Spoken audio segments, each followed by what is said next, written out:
In the heart of Africa is a small mountainous country that stands at the divide between Central and East Africa. A country of astonishing natural beauty and biodiversity, but one where the past contains great sadness. From brutal European colonization to land degradation to the horrific genocide in 1994, the people have had much to endure.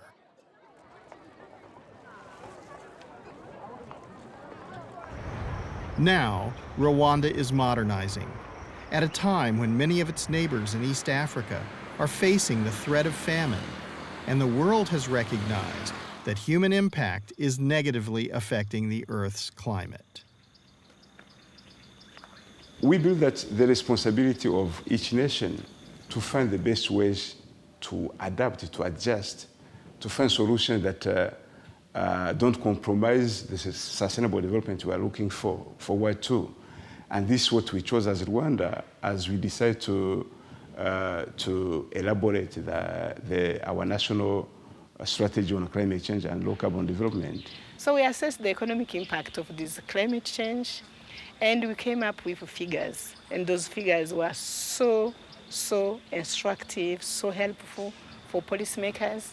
And from this assessment, we decided we cannot wait.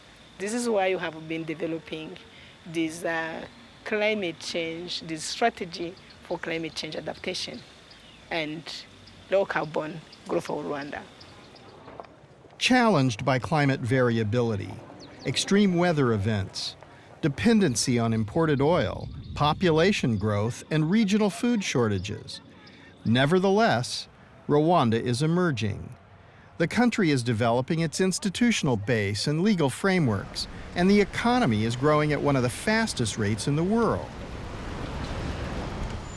We've come to Rwanda to observe as this country develops its national strategy and to document the steps the government and the people of Rwanda are employing to move beyond the tragedies of the past, to simultaneously develop the economy and address the challenges of climate change.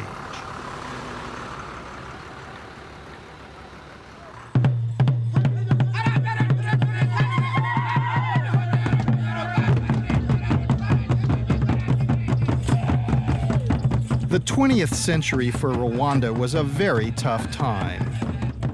When European colonization ended, it left a very damaged society. The suffering culminated in the brutal genocide of 1994. This awful legacy reset the clock in Rwanda. Now, a new generation of Rwandans is striving to put the past behind them and build their common future. In a notable process, various Rwandan government ministries collectively expressed an integrated vision of how the country can continue to grow its economy while simultaneously strengthening its resilience to climatic and economic shocks. Among the lowest per capita emitters of greenhouse gases in the world, Rwandans clearly can't be blamed for causing climate change. But like everyone else on Earth, they're vulnerable. National meteorological data show that temperatures in Rwanda have been rising at a higher rate than global averages. In a series of far-reaching decisions, Rwanda has connected its development together with restoring its ecology and increasing resilience to climate change. For the vast majority of Rwandans, this means replacing destructive traditional agricultural techniques with more sustainable methods, and for some, leaving agriculture altogether. Although Rwanda has traditionally been blessed with abundant rainfall and fertile volcanic soils, it also has one of the highest population densities in the world. This puts enormous pressure on scarce land resources. Look at what happens in Africa. Desertification is increasing, mostly because people are really scrambling for whatever possibility there is to produce food, including going into lands that we shouldn't be going into. We are going into marginal areas that we shouldn't be going into because people need food. The mountainous topography and the large number of small farmers demanding land has led to deforestation and farming on the steep slopes. yaramanukaga rwose hakaba umurimo usanze wacitse tera imihengeri hakaba n'igihe yaridutse ibijojo nibyo twakoreshaga gutera mu ntuza mu byerekeranye n'imikingo ariko nta cyatumaga bidasenyuka. Through painful experience, Rwanda has recognized that its development is dependent on functioning ecosystems, and the country has begun implementing nationwide land use reform. This has meant terracing the hillsides to create more sustainable fields for the farmers and planting a very large number of trees. Up here you can have more than 60% slope, and this land has been put in forest land. And the people from here have been relocated to Rubavu side. Mbere byari bikabije cyane, hari n'ahantu hitwa mu Kinamba hari harasenyutse ndetse abantu baranimuka nako kadugudu karimutse, ariko aho bateguriye bino bikorwa by'amatarasi twagize imvura guhera mu kwezi kwa 8 hagati no kwa 9 no kwa 10 nta kindi kintu cyongeye kwangirika.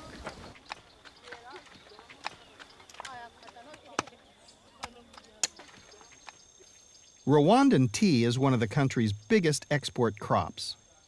Josepha works in one of the largest tea plantations. Nze nyine nzabyuka nje nihumure ngende nje mu kazi hanyuma dusorome tupikinge tujye gupima nitumara gupima nyine dusubiremo twongere tujye gupima hanyuma nanone dusorome nitumara gusoroma dupime dutaha. It's a pretty hard life.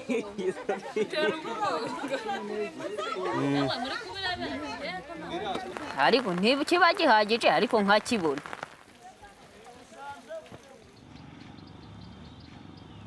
Reform in Rwanda has also included institutional development and the strengthening of legal rights. There are two major undertakings that we have within our institution. One, which was the development of the National Land Use Master Plan. The other major program is the land registration program. We also believe that with the registration of land, people get security of tenure. From the results we've got from the pilot, there's a positive indication that with secure tenure, people are able to invest more and care better for their land. We are giving ourselves maybe 3 years of growth so that by 2020 we have 30% of actually forested area. So there's now really an aggressive campaign across the country to restore destroyed forests. Rwanda forestation and large-scale ecosystem restoration is a response to the implementation of this strategy. We would like to adapt, but we want also to mitigate. So by increasing our forest cover, we are recovering the ecological functions. So this is where this initiative is a response to what we have planned to do strategy already in place. The reforms have now been going on for several years, and there have been results. There has been a lot of restoration that has been carried out relating to our environment. And we've seen that restoration grow from year to another year. Rwanda would be one case where you can see very live examples of changes that have happened within a short period of time. I always refer to a district just nearby here, Bugesera district, which 10 years ago was semi-arid, but today it's becoming one of the bread baskets for the country. And it's in a complete contrast to just across the border in Burundi. These are just the same. These are two areas that used to suffer from famine year in, year out. But with afforestation, the microclimate of Bugesera has changed. People are growing crops, and people come to actually get food from across the border. But in order to ensure that the land won't be degraded again, the causes of the degradation must be addressed. Approximately 80% of the Rwandan people make their living as small farmers or farm workers. The primary source of energy for them has been firewood or charcoal, and this has traditionally contributed to deforestation. Transitioning away from burning biomass to a cleaner and more sustainable energy source is central to Rwanda's future.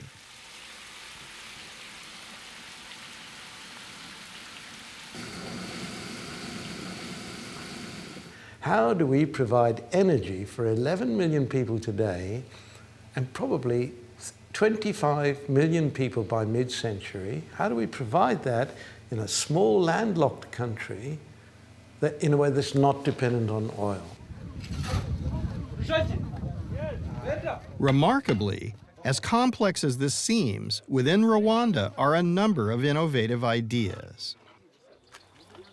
The vast majority of Rwandans are still not connected to the national electrical grid, and the cost to connect small mountain villages can be prohibitive. This suggests that distributed energy production could be an answer. One such technology is local production of biogas. Justin and Chantel are very glad their family can participate in early adoption. nkaba mfite biyogazi, nkaba mfite amashanyarazi ya sora, nta peteroli njya kugura, abana ntibakijya gutashya inkwi, abana bo batatu mfite ku ishuri baraza bakigira kugura ayo matara ya sora. Mbese muri rusange uko nari meze mbere hari utuntu tugenda twiyongeraho kuri utwo tuntu twagiye tuza maze kugera mu midugudu. Mbere ntaratura mu midugudu ntacyo nari mfite. Ibyiza bya biyogaze ubu ngubu nta nubwo njya mu ishyamba, n'abana nta nubwo bajya mu ishyamba, ubu rwose neka kuri biyogaze nta kibazo. Another distributed energy source that benefits from Rwanda's unique geographical characteristics is micro-hydropower. Zikora abantu mu bwigunge, niba abantu baracanaga bakoresheje peteroli n'udutara tw'udutodowa, ibyo bivaho bagacana umuriro w'amashanyarazi mwiza, abanyeshuri bakabasha kuba bakora amayetide ku bigo by'abanyeshuri, hanyuma ubucuruzi bukaba bwagenda neza, amabanki akaba yagira umuriro uhagije, hopitali nayo ikaba yakoresha ibyuma byayo, hanyuma mu buryo nk'ubwo kandi usanga nanone byinjiriza nkatwe nk'abatekinisiye tugira inyungu ko natwe tubasha kubona amafaranga tubeshaho cyane ko ari byo tuba twarize. Not everyone in Rwanda is a subsistence farmer, and more young people are getting an education, and more people are expected to move into non-agricultural livelihoods and into the city.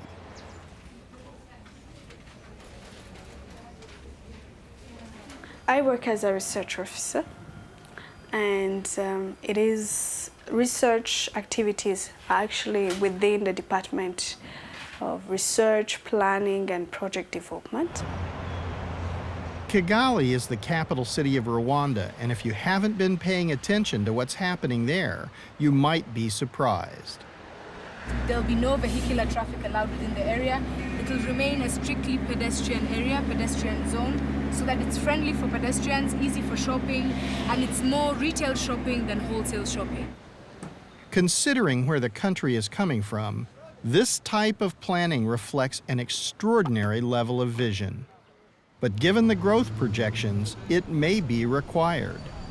The city of Kigali today is 1 million people, the population. By mid-century, it's going to be around 5 million people. We today have the opportunity to manage that expansion of the population in a way that focuses down on sustainability from its very beginning.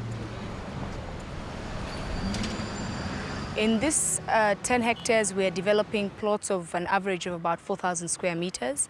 And on these 4,000 square meters, we are developing mixed-use developments, but mainly commercial and retail, and then with a touch of probably slightly high-end residential housing so that it complements the central business district.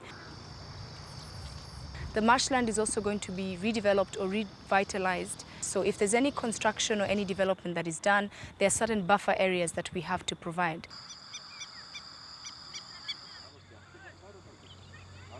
We also had a project here that conducted some biodiversity assessments on specific ecosystems. These were critical ecosystems. And most of these critical ecosystems were mainly marshlands. Rwanda is now on a track of revising its National Biodiversity Strategic and Action Plan, which is actually going to guide and try to gather all the activities related to biodiversity conservation. These ambitions require a huge amount of energy, and biogas and microhydro won't be enough.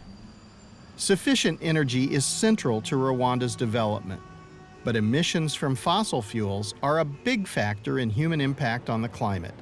Solving this dilemma is crucial to finding the path to sustainability. Rwanda is heavily dependent on imported oil. Now, of course, as oil prices continue to rise, as they're bound to do, conventional oil supply is a diminishing quantity now. Prices go up, and countries like Rwanda have their ability to develop well-being for their people massively hit by these rising oil prices. Can a small developing country like Rwanda find enough renewable energy sources to fuel the type of growth they are envisioning? Again, many may find the answers surprising. Just outside Kigali is one of the largest solar arrays of its kind in sub-Saharan Africa. We're about 400 meters above Kigali city, 8 kilometers away.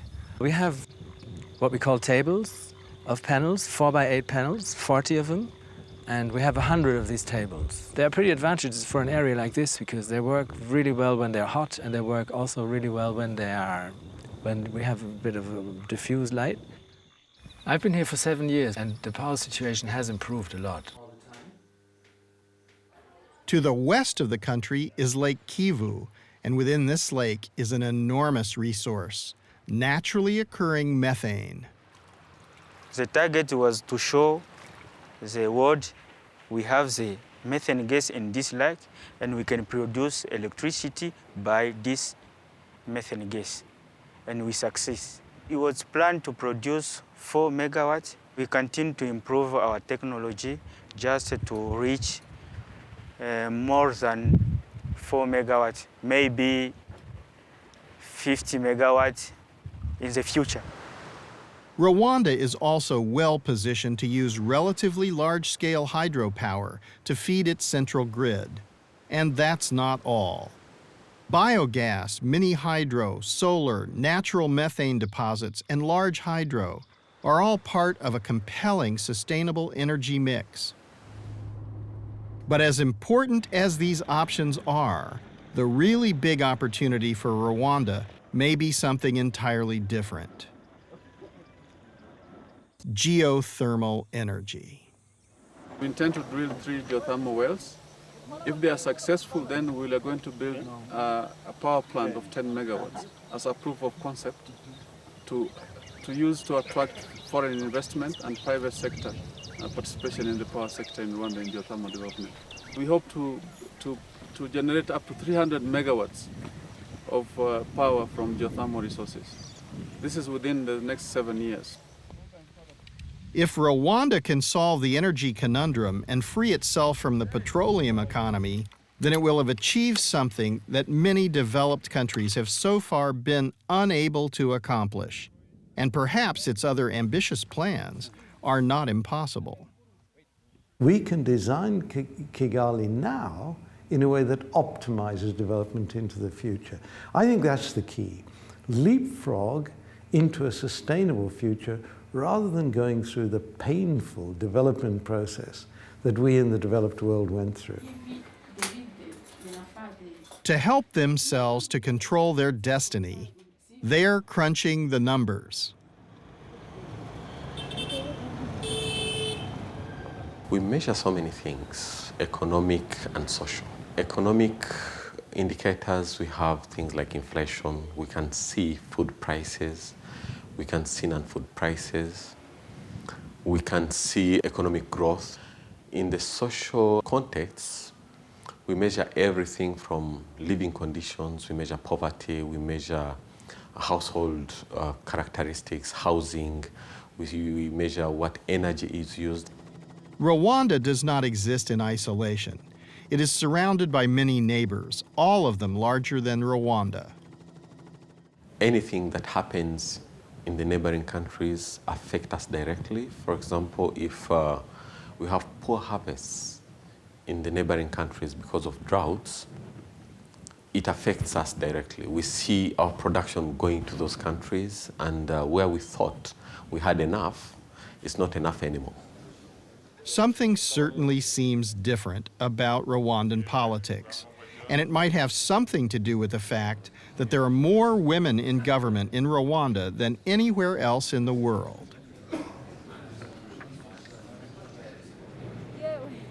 Rwanda's renaissance seems to be unleashing a pent-up creativity, and it's difficult not to be impressed if you witness it.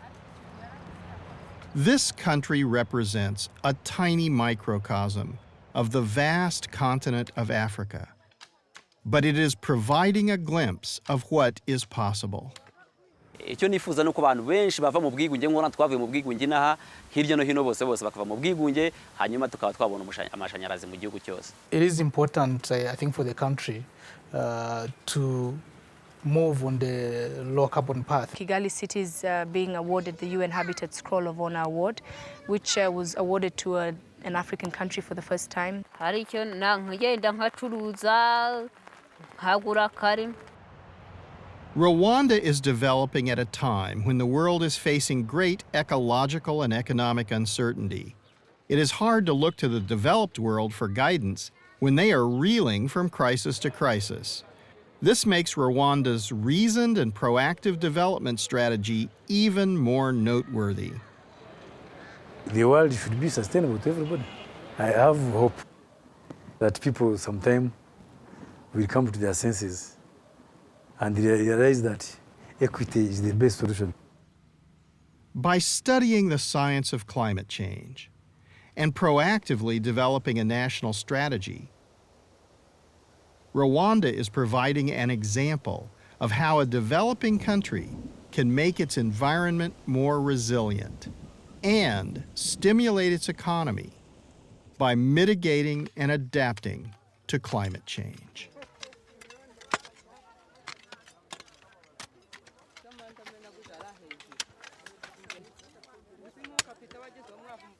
Is a common interest.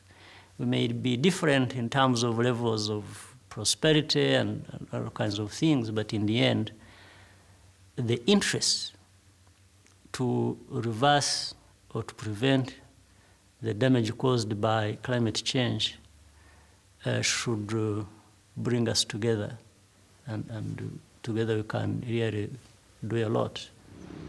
Not everything in Rwanda works. There is a long way to go, and the shadow of recent history tempers any possibility of exaltation. But Rwanda is challenging preconceptions, assumptions, and prejudice. As individual smallholders, they have no hope of accessing markets at all. So we took up the policy of land consolidation to ensure that. And we've been successful at that.